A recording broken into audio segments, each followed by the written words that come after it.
Oof. Welcome back, everyone, and sorry for how long it's been.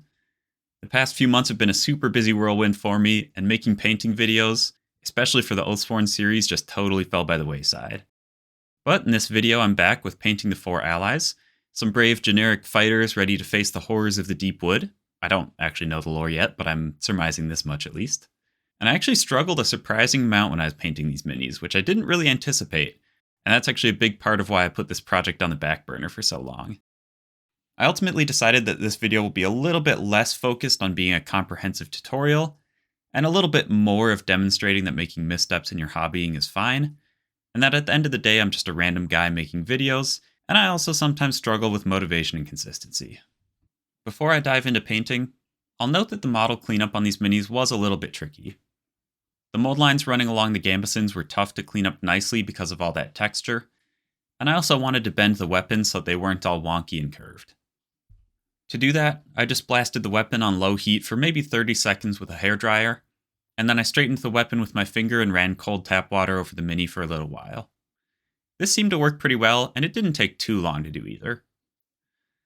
So on to my first stab at painting these minis, I started with 2 of the 4 allies. I primed them all gray, and the rattle can I used was actually pretty much an identical color to the bare plastic of these minis.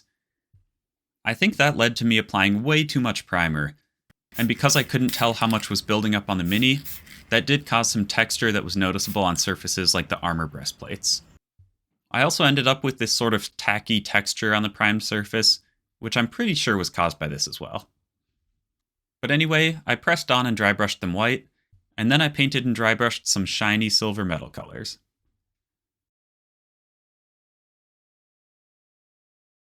Then I used speed paints to color pretty much every surface, going with the standard slap chop approach.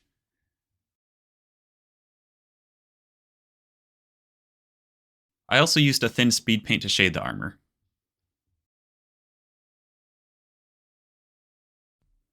This didn't end up darkening the surfaces as much as I wanted it to, so I went back and did a thicker pass of this, also including some blue speed paint in the mix.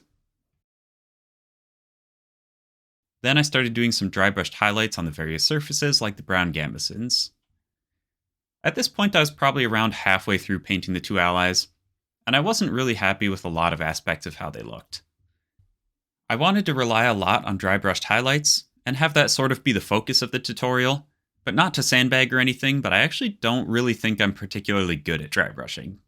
Which is fine, but it did mean that between feeling like I messed that up a little bit, and not really liking how the metals looked, I ended up with a result that just didn't really spark joy for me.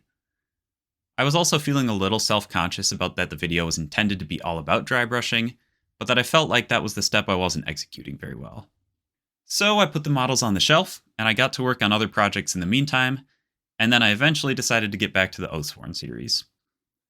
I originally wanted to paint 2 models using a basic approach, and 2 models with more of an advanced approach, but I figured I would just use the other 2 ally models to start over from scratch, and try pivoting to a new painting process.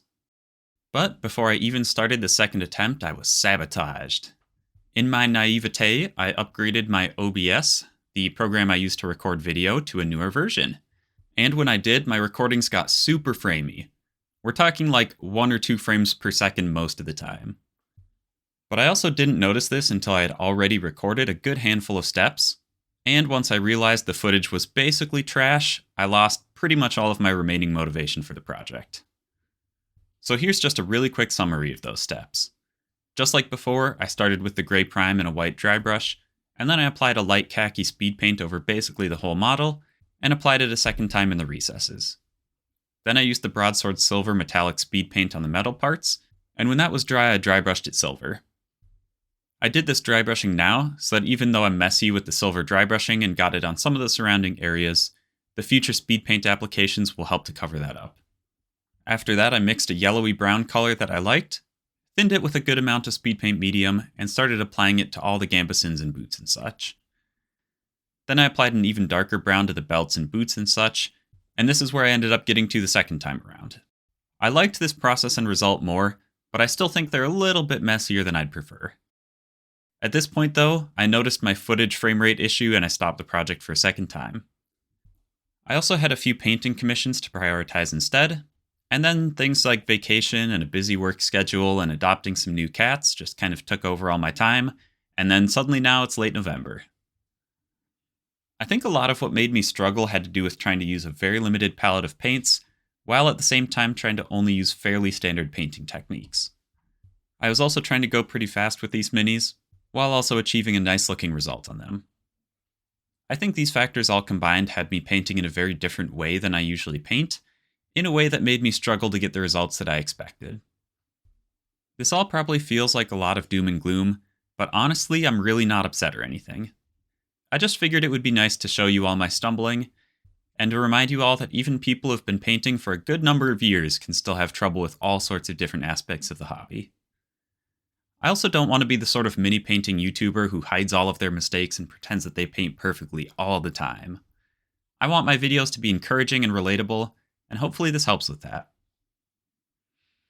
I also set up a lot of expectations in my intro video that I'd be using a limited paint selection and limited techniques, and would try to make everything super accessible and super beginner friendly. And I also just want to provide some justification for why I won't be sticking with that. I still, probably, won't be doing much airbrushing, and will try not to go too crazy with how many different paint colors I use, but ultimately I decided I'll have a lot more fun with this series if I just paint with the tools and techniques that I enjoy using. Meanwhile, the steps that have been playing on screen should all be fairly straightforward. Instead of trying to implement any unexpected, inspired methods, I tried to stick to fairly quick and straightforward steps from here on out, kind of shifting more to a just get it done sort of mindset. The skin and the hair were painted with simple base coats, shades, and layered highlights, and the base was blocked in with a rough wet blend of yellowish and dark green speed paint mixes, putting them in somewhat random spots on the bases.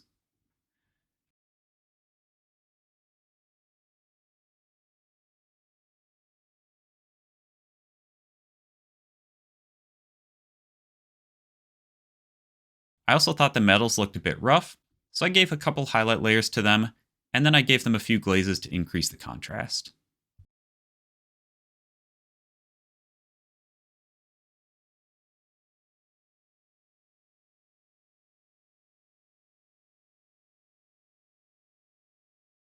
The wood weapon halves and handles got a few squiggly highlight layers, which were placed on top of the dark brown speed paint I used as a base coat on them. Next, I thought the gambesons and the other brown sections were a bit too yellowy, and some of their recesses weren't dark enough. I applied a very thin medium brown over all the brighter sections, and this helped, but I still decided to follow that up with a brown wash over all of it, which helped a lot more. Before applying that brown wash, I also used some darker brown colors to tone down the yellow highlights on the boots and belts and such.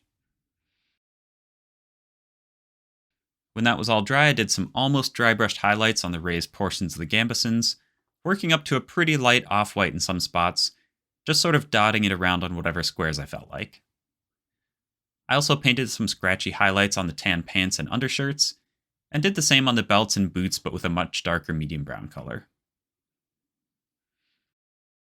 I darkened down the shadows on the brown surfaces a bit more, did some extra highlights on the skin, and dry brushed the bases with light yellowy green and pale yellow colors.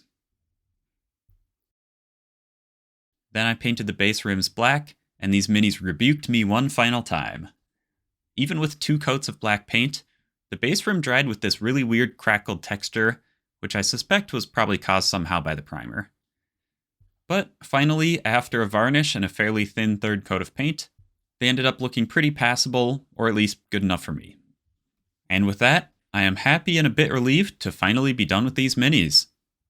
I do apologize for how long it's taken for me to resume my Oathsworn painting project, but I am still feeling eager to continue the series. That being said, I am going to be shifting to painting the minis without the restrictions I imposed on myself in the intro video.